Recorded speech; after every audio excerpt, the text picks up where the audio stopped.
What's up, guys? I just wanted to show you on how the studs and the guide plates sit on a small block Ford.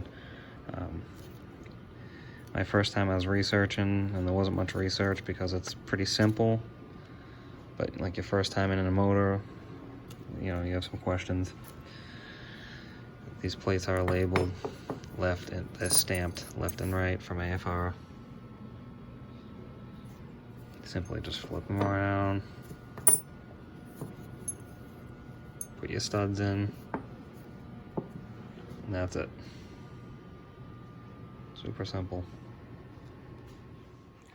The other reason was too, I figured I'd just get it on video, but I always dry fit them first just to make sure all the threads are good. These are AFR heads, so I mean, the chances are they're gonna be just fine.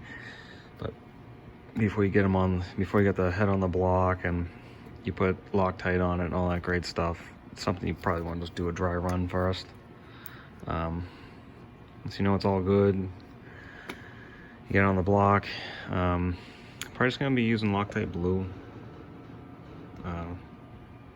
Probably should buy some red, but red's more permanent, I believe.